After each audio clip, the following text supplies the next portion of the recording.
আল্লাহ আপনার ক্ষমতাটা কয়দিনের? মাঝে মাঝে প্রশ্ন আসে কি আসে না? আসে না প্রশ্ন?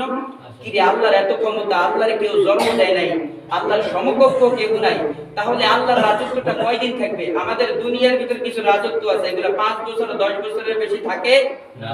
থাকে না। শেখ হাসিনা কয় বছর ছিল? 17 বছর কিংবা 16 বছর। এরপর পালাই কইছে, পালাইছে নাকি ভালোভাবে গেছে? পালাইয়া গেছে।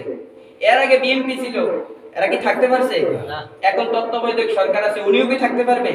না। আমাদের ক্ষমতাগুলি কেমন জানি 5 বছর 2 বছর কিংবা 20 বছর। আল্লাহর ক্ষমতা কি এমন? না। আল্লাহর ক্ষমতা কি এরকম আমাদের মতন হবে? না। আল্লাহরে বললাম, আল্লাহ আপনার ক্ষমতাটা কয়দিন থাকবে একটু বলেন।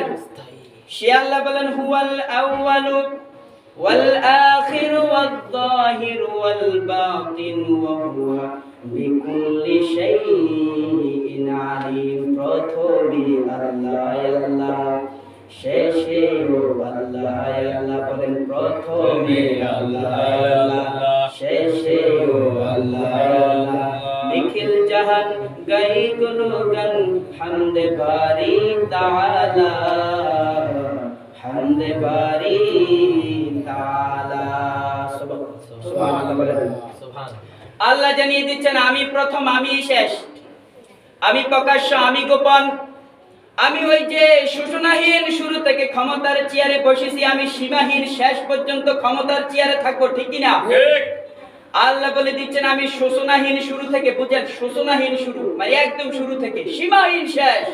আমাকে ক্ষমতার চেয়ার থেকে, আমার ক্ষমতার চেয়ারের এক চুল পরিমাণ লড়ানোর গোটা বিশ্বের কারো ক্ষমতা নাই, ঠিক কি না? এই পৃথিবীর ভিতর একজন কাফের ছিল, যার নাম হচ্ছে নমরুদ। তিনি একবার আল্লাহর সাথে পাল্লা নিয়েছিল। কার সাথে? আল্লাহর সাথে। পারছিল?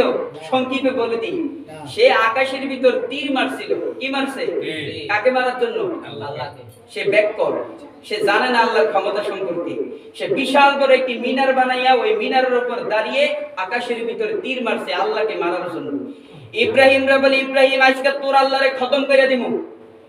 ইব্রাহিম, তুই যে আমারে খোদা মানুষ না দেখবি, আজকে তোর আল্লাহরে মারমু, এরপর তুই ঠেকাত করে হইলো আমারে খোদা মানুষ লাগবে, ঠিক কি না? খোদা তো একজন মানুষ লাগবে, তুই ঠেকাত করে আমারে খোদা মানবি, যারা আজকে তোর খোদারে মারবো। বিশাল বড় মিনার বানাইয়া আকাশের ভিতর তীর মারলেন। আল্লাহ জিবরিলকে বলে, জিবরিল তীরগুলি হাতে নাও, নিয়ে ওই তীরের ভিতর কিছু রক্ত লাগিয়ে জমিনে পাঠিয়ে দাও। জিবরিল ওই তীরগুলি হাতে নিয়ে তীরের মাথায় রক্ত লাগিয়ে জমিনে পাঠিয়ে দিলেন। এরপর নমরুদ তীরগুলা নিয়ে কয়, দেখছত তোর আল্লাহরে খতম করে দিছি, দেখ রক্ত, তোর আল্লাহরে আহত করে দিছি। নাউজুবিল্লাহ বলেন। আল্লাহ কি আহত হবে? না।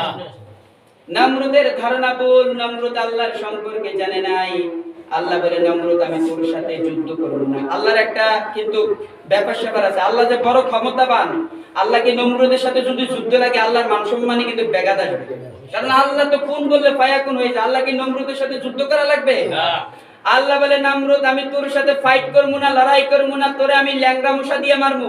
আল্লাহু আকবার বলেন।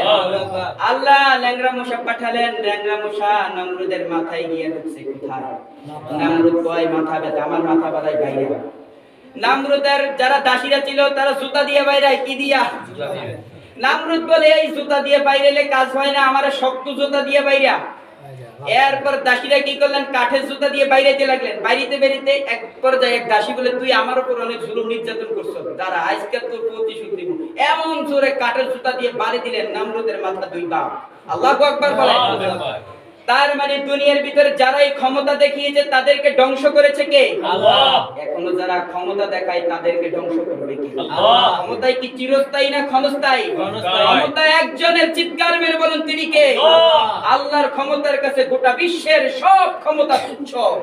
সেজন্য আমরা আল্লাহর জমিনে ভয় করব কাকে? আল্লাহকে। আল্লাহ বলেছেন, আলা আলাকুল কালবু ওয়ালাম, জমিন যার আইন চলবে তার, ইনিল হুকমু ইল্লা লিল্লাহ। আর আল্লাহর জমিনে কাকে ভয় করবা? আল্লাহকে। আল্লাহ ব্যতীত কাউরে ভয় করবেন না, কাউরে ভয় করার দরকার নাই। জমিন যার, আইন চলবে তার, আমরা তার জমিনে তাকেই ভয় করব, ঠিক কি না? তাহলে আল্লাহর ক্ষমতার কোনো শুরু নেই, শেষ নেই।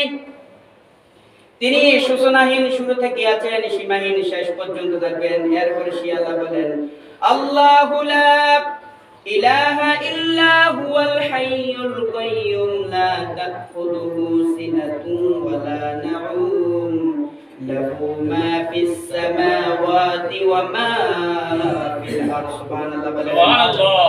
আল্লাহ জানিয়ে দিচ্ছেন আমি সেই আল্লাহ, আমি চিরঞ্জীব, আমি সর্বসত্তার ধারক। কোন তন্দ্রা বা নিদ্রা আমাকে কখনো স্পর্শ করতে পারে না। আমি আল্লাহ ঘুমাই না। আল্লাহ কি করে না? আল্লাহ ঘুমায় না। আল্লাহ ঘুমায় না। আল্লাহ কিছু খায় না। তিনি সর্বসত্তার ধারক, তিনি চিরঞ্জীব, তিনি সব সময় নতুন, তিনি সব সময় ক্ষমতাবান, ঠিক কি না? ঠিক। আর সেজন্য আমরা যতদিন এই পৃথিবীতে থাকবো এক আল্লাহর উপাসনা করব, এক আল্লাহর কৃতজ্ঞতা করব, ঠিক কি না? ঠিক। আর সেজন্য আজকের খুতবায় সে আল্লাহ বললেন, কুল ইন্নাল মাউতাল্লাযী তাফিররুনা মিনহু ফাইন্নাহু মুলাকীকুম আইনামা তাকুনু ইউদরিকুমুল মাউতু ওয়ালাউ কুনতুম ফি বুরুজিন মুশাইয়াদা। কার কথা?